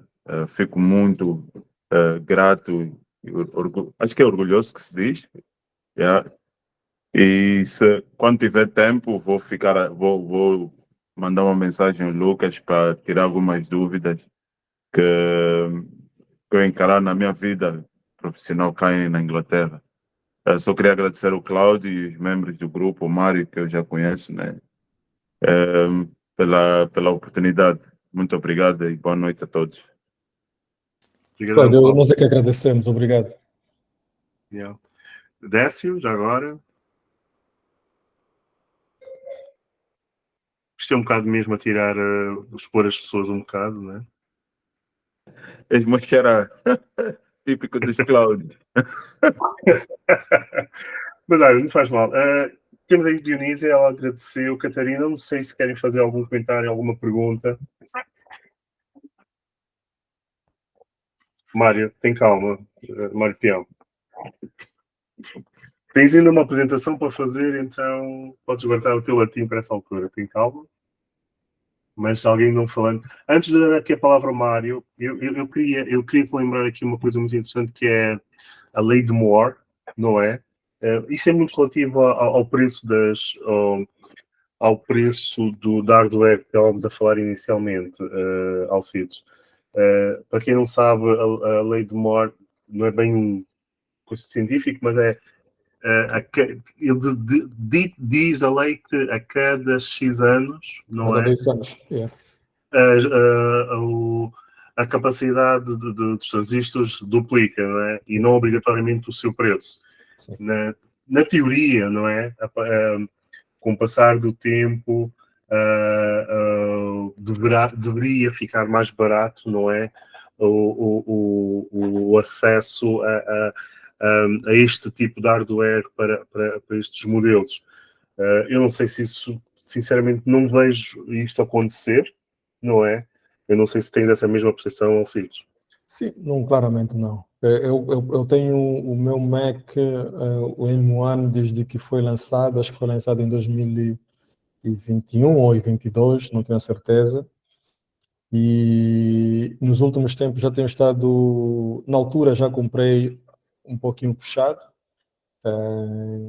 porque tentei estar mais ou menos no topo da capacidade da máquina para me permitir fazer esses trabalhos.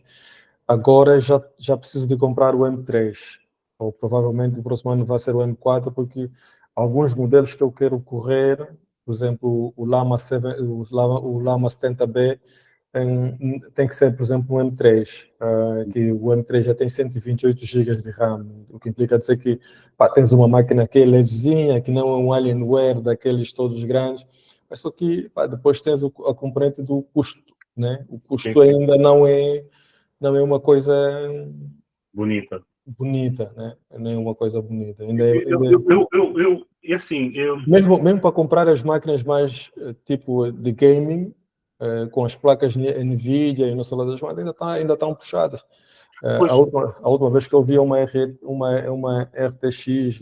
acho que é A80 ou coisa assim, o preço ainda era um bom bocado. eu ia mesmo mencionar isso, Adalberto, era mesmo isso que eu ia mencionar. É assim,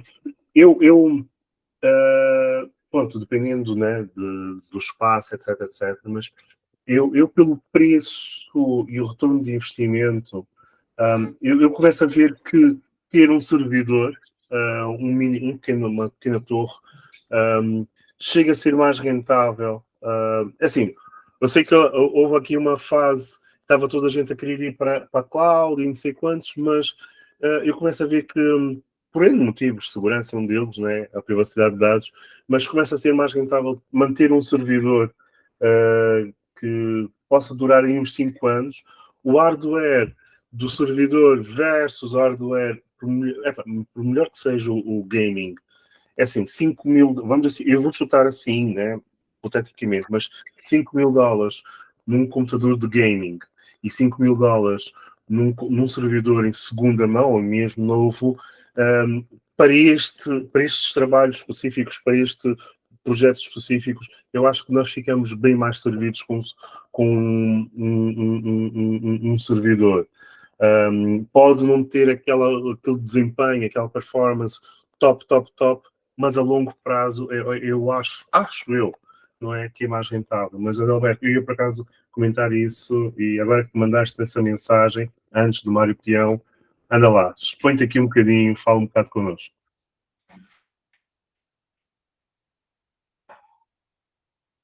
Adalberto. Mas tens uma questão, Cláudio, nesse tema que tu falavas do servidor, que cá em Angola, nós, por norma, a questão, eu não sei, né? Mas nós por norma, não temos muita, com exceção daquelas pessoas que têm energia por pré-pago, os que têm pós-pago não têm um controle muito acerrado do custo de eletricidade.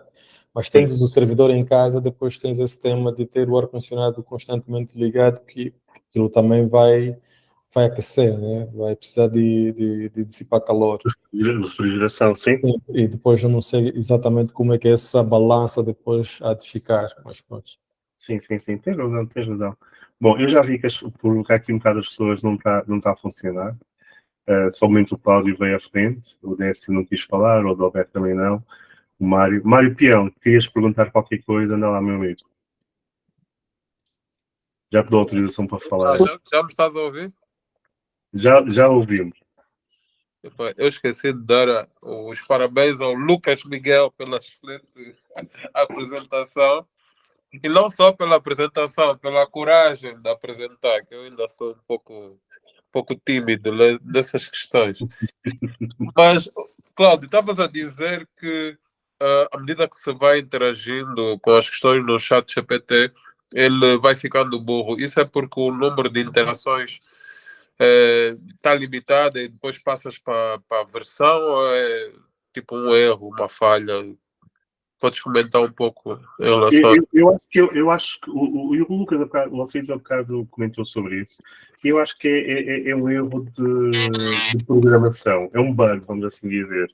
ele lembra-se nisto, foi com o Alcista a dizer, os primeiros prompts e os últimos prompts, ok, Cláudio, obrigado. Os primeiros prompts e os últimos prompts é o que ele vai se lembrar, entre aspas, não é? E o que fica ali no meio fica meio difuso, confuso, ok? É. Eu gostaria que o Lucas comentasse, porque eu acho isso um pouco, se calhar, um pouco fora do tema, ou se calhar um pouco de ignorância minha, mas já ouvi falar Bill Gates a dizer que fez modelagem com a inteligência artificial e vamos ter o Covid em 2025.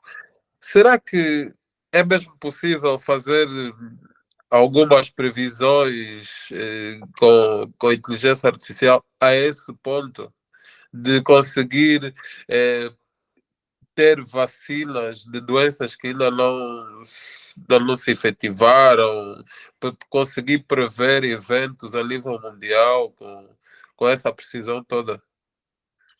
Sim, porque é histórico, né? Ou seja, imagina, se nós olharmos o livro do, do Ray Dalio, ele tem um dos livros dele The Changing World, acho que The Changing World Order, acho que é isso que é o título do livro, se eu não estiver enganado. Mas eu deixo ver aqui o título. O que ele diz é que são ciclos, né? Ou seja, tem ciclos que em determinados ciclos, determinadas questões acontecem. Portanto, tu tens o largo espectro de dados suficiente para poder prever a próxima catástrofe, aí tens uma probabilidade muito grande de ela se materializar. Mas depois a questão é que o que pode acontecer é que é como se fosse a previsão do tempo. Ele vai te dizer que tem 90% de cair chuva, mas se a chuva não cair, ele não estava errado, porque tinha 10% de não cair, né?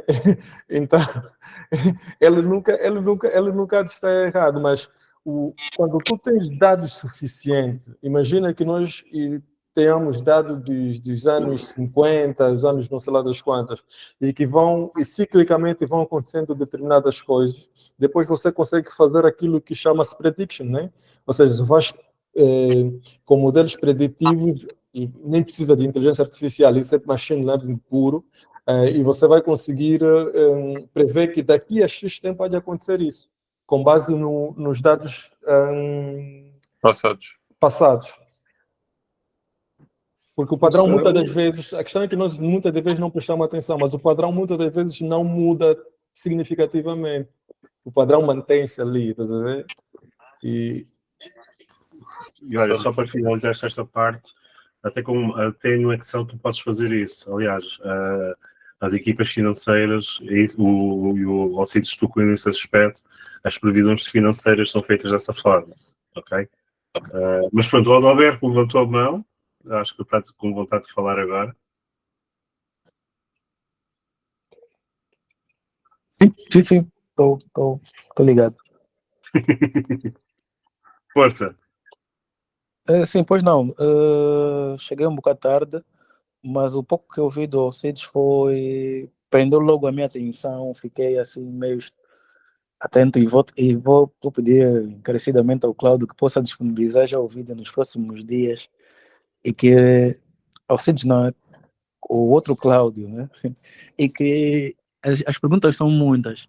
Por exemplo, só agora no final, quando ele falou da questão do hardware, veio aqueles pensamentos a pensar naquilo que é a integração que hoje em dia tem sido da inteligência artificial, o hardware, onde a inteligência artificial está a tornar alguns hardwares mais inteligentes e mais responsivos. Falou-se também da questão da segurança, do novo tema que se levantou, de a continuidade na cloud ou a continuidade no on-premise, ou seja, os desafios éticos de segurança, né? Que surgem com essa integração, as questões de privacidade, necessidade de regulamentação e tudo mais. E a questão que o Cláudio estava a dizer dos modelos que ele já criou, que ele ajuda a fazer as propostas e tudo mais. Em tempos, vi um influencer digital angolano a fazer uma questão sobre as enchentes dos bilhetes de identidade e tudo mais. Na minha experiência de trabalho que tive com esse setor do Ministério da Justiça, o pouco tempo que lá passei, do pouco que eu vi, é que alguma das enchentes está relacionada exclusivamente à questão de informações. Então, se hoje em dia, se o cloud já tem alguns modelos de inteligência artificial ou alguns robôs de inteligência artificial que já conseguem formular respostas para determinadas perguntas, o Ministério da Justiça já pode futuramente pensar, ou mesmo ainda esse ano, pode pensar em criar um robô desse mesmo gênero que possa dar resposta aos cidadãos e tornar mais célere esse processo só a nível de bilhetes ou um outro documento que eles acham que precisa de alguma responsabilidade humana para o fazer, para dar resposta e tudo mais. E seria uma integração muito produtiva para o setor e daí começar a evoluir para outras questões ou para começar a criar outras respostas desse gênero. E, e nós estaríamos a trazer uma solução, não vou dizer simples, né? Mas uma solução que iria mudar o paradigma que hoje se vive, ou dando resposta aos utilizadores, que é uma das coisas que é mais difícil as pessoas obterem. Que, por exemplo, quais são os documentos, as pessoas podem até ter informações no website, mas elas não consultam.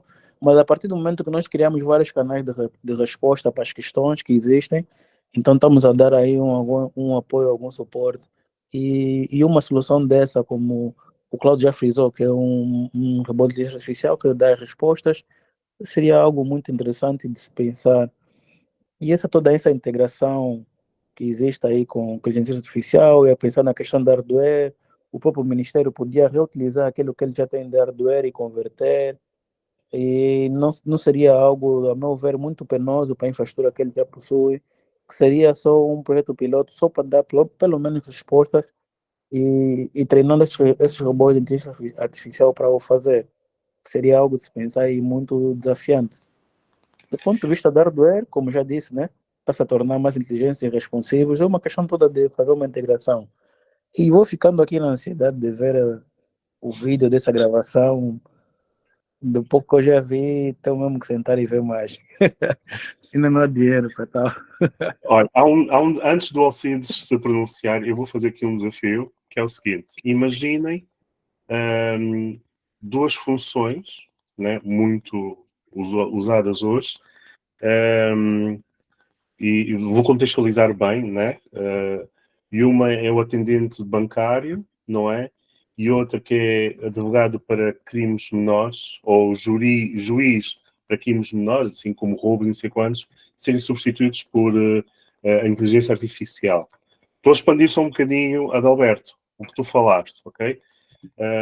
Imaginem, ok, atenção, estou só a expandir e é uma espécie de desafio. Há muitas outras questões éticas e morais e por aí fora a serem analisados, atenção. Mas vocês já imaginaram o que é a lei dita estas situações, não é? O indivíduo foi apanhado e a inteligência artificial ou um robô alimentado por inteligência artificial rapidamente poder sentenciar essa pessoa. E o mesmo fazer coisas ao banco e seres atendido, não é? Para as operações típicas que nós temos hoje na banca, também teres um robô alimentado por uma inteligência artificial para o mesmo efeito. Só um desafio, só assim uma provocação rápida. Alcides. O Cláudio, eu acho que sobre essas questões que o Alberto teve a fazer referência, o problema é o mesmo, são dados, né? É preciso de ter dados, nós precisamos de dados, os dados têm que ser depois tratados e com base nesse tratamento desses dados conseguir fazer o treino de determinados modelos para um domain específico, né? Que é para um domínio específico de atuação.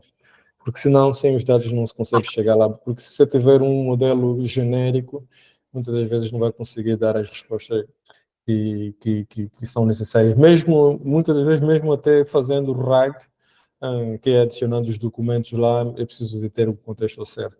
Por exemplo, quando nós temos um tema quando poucas pessoas abrem ocorrências na polícia, né? O crime até pode não ser resolvido, mas se abrir uma ocorrência, há de ficar um registro, ou se tivesse um site para abrir essa ocorrência, ia ficar um registro digital, olha, aconteceu-me isso no sítio Y, a hora Y, dessa forma assim. São dados que estão a ser produzidos. E depois conseguimos pegar nesses dados para fazer um tratamento adequado. Estás a ver? Então, o que nós precisamos, um dos maiores desafios que eu encaro na nossa realidade é mesmo nós conseguirmos começarmos a produzir dados. Nós temos que começar a produzir dados locais, da nossa realidade única e material, não subjetiva. Nossa realidade única, material e objetiva. E com base nesses dados nós conseguirmos fazer treinar modelos mais adequados aos nossos problemas, aos problemas que nós vamos enfrentar. Força do Alberto. Sim, entrando naquilo que foi a questão do Cláudio, relativamente ao atendimento na banca e a questão de colocar um juiz, já por acaso já me fiz essas perguntas também, mas para mim, na questão do juiz, isso é uma daquelas coisas que eu penso que ainda vai ser um bocado complexo substituir o ser humano. Por causa da questão empatia, por causa da questão avaliação correta da situação, sendo juiz, e é preciso às vezes ter aquela sensibilidade de avaliar em que circunstância o ser humano cometeu determinada infração. Então, ainda não Porém, consigo ver a inteligência artificial a fazer esse tipo de substituições. deixa-me E mais uma vez uma provocação aqui, porém, é suposto a justiça ser cega. sim, a justiça pode ser cega. A justiça pode ser cega, não necessariamente, mas Mas a existem questões que. justiça é cega. Esta é que é a questão. Não sei se todos os tribunais têm uma estátua de uma mulher com uma balança e a espada, não é? E sempre os olhos vendados, porque a justiça é cega. Atenção, Adalberto, eu não estou a dizer que este é o caminho. Isto é uma provocação, não é? Porque nós precisamos fazer várias análises aqui, ok? Várias análises. Curiosamente, eu tenho um colega que fez uma apresentação sobre o Copilot. A Microsoft usou muito inteligentemente o termo Copilot, né, para o produto deles. E eles dizem assim, tu não estás a pilotar o avião ou o carro, né? Não é a inteligência artificial, perdão, que está a pilotar o carro ou o avião, ele está a co-pilotar contigo, não é? A Microsoft usou muito inteligentemente esse termo. O meu objetivo aqui é só provocar para nós vermos como isto pode ser usado ou não. Yeah. Okay? Atenção, Roberto, é um bocado mais de provocação do que eu a dizer que eu gostaria que fosse julgado por um juiz, uma inteligência artificial, percebes? Sim, deu para apanhar, deixa. E com essa questão, consigo fazer uma viagem para outros campos, para outras ciências também. Sim, porque ainda fico com aquela que a disseminação da inteligência artificial para determinadas áreas ou para determinados campos ainda precisa de alguma avaliação. Porque existem, eu acho que até aí fica o ponto onde a inteligência artificial não pode substituir o homem em tudo, então fica aquela questão que a inteligência artificial vai estar ali onde não for necessário, onde não for preciso a emoção humana, porque há determinadas coisas que para mim precisam de ter a emoção humana para fazer uma avaliação bem mais humana, se assim pode dizer. Eu perguntaria que sim, será que a inteligência artificial veio para nos substituir ou para nos dar suporte? Para mim é para nos dar suporte. Naturalmente que vai substituir algumas atividades e tarefas, porque estas precisam de evoluir. Por exemplo, falamos aqui da questão do setor financeiro, das avaliações financeiras. Para mim, a inteligência artificial vai causar uma grande disrupção nesse setor. Vai ser inevitável. Então, os indivíduos desse setor vão precisar se adaptar ou começar a usar a inteligência artificial como parceiros, mas é inevitável essa disrupção. Mas isso vai acontecer. Bom, eu entendo isso aqui e, mais uma vez, eu não estou aqui a tentar. O meu objetivo é mesmo só provocar. Eu sou só aquele miúdo que pôs um monte de formigas dentro de um frasco e que está ali a sacudir, não é? Esse aqui é o meu objetivo. Então, para quem me conhece, sabem que eu gosto muito de cultura pop. Nos últimos 15 anos, tivemos um universo fantástico que é o MCU, o Marvel, o Marvel Cinematic Universe, e toda a gente deve ter ficado né, fantástico se prestaram atenção ao filme nos Iron Man. O Tony Stark pegava e, com a ajuda da inteligência artificial desenvolvida por ele, fazia coisas, ok? Este é um daqueles exemplos, né, que está escancarado à nossa cara e que nós facilmente nos esquecemos de como, acho eu, não é, acredito eu, a inteligência artificial pode ser usada, não é? Como é que se chamava essa inteligência artificial, se alguém me puder ajudar, do Tony Stark, que depois virou aquela... Jarvis. O Jarvis, pronto. Se vocês se lembrarem ou se quiserem rever os filmes, vão ver que era sempre de suporte. Era a imaginação do Tony Stark, a inteligência dele, a criatividade dele, e ele dizia, ok, mede-me lá esta parte aqui. E também a inteligência artificial era muito usada para safeguard dele, né, o corrimão. E acho que é este pensamento que nós devemos ter para o uso em qualquer área das inteligências artificiais, ok? Já ninguém está a falar do 5G, não é? Mas é potenciar, imagina o que é potenciar isto tudo, o 5G, as inteligências artificiais, não é? Para nos dar suporte. Esta é a minha visão, não é? Que eu acho que o caminho deveria ir. Para os amantes do Star Trek, não é? De certeza que vocês já está ali, são muitos nerds aqui. Para os amantes do Star Trek, podem facilmente lembrar-se de muitos episódios onde as inteligências artificiais estavam ali a dar suporte. E, mais uma vez, como o Alcides disse muito bem no início, não é? Isto não é de hoje. As pessoas estão a falar de 2020, não é? Mas há quem já venha a sonhar com isso dos anos 80, não é? Porque eram coisas que via-se na televisão. Então, eu estou só aqui a provocar um bocadinho, que é para nós pensarmos, ok, na minha área de atuação, no negócio em que eu estou a dar suporte, não é? Deixa-me ali soprar um bocadinho no developer, no programador, olha, por que não ir por este caminho? Olha, e será que não podíamos fazer isto, ok? Mas, Alcides, se quiseres comentar mais alguma coisa. Não, para mim está tranquilo. Olha, Tim, pessoal, eu gosto muito de vocês, nós poderíamos falar isto, e por isto é que nós precisamos fazer isto mais vezes, só um minuto e meio, por isso é que nós precisamos fazer isto mais vezes, mas já estamos aqui a 2 horas, e eu acho que facilmente nós poderíamos ficar aqui mais tempo, mas agradecer a quem se fez presente, agradecer ao Alcides de uma forma suave,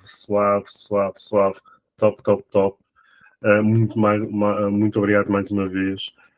Nós teremos em breve mais uma apresentação daqui a 2 ou 3 semanas, eu perdoe-me, perdi a data, com Leandro Matamba, que é governança de dados.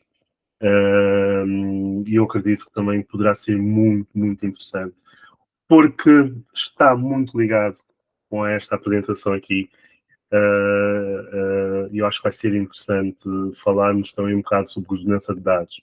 Para aqueles que pensarem que um bocado que a infraestrutura, networking, não tem aqui nada a ver, por favor, venham todos, convidem os vossos amigos, convidem os vossos amigos, convidem os vossos parceiros empresariais.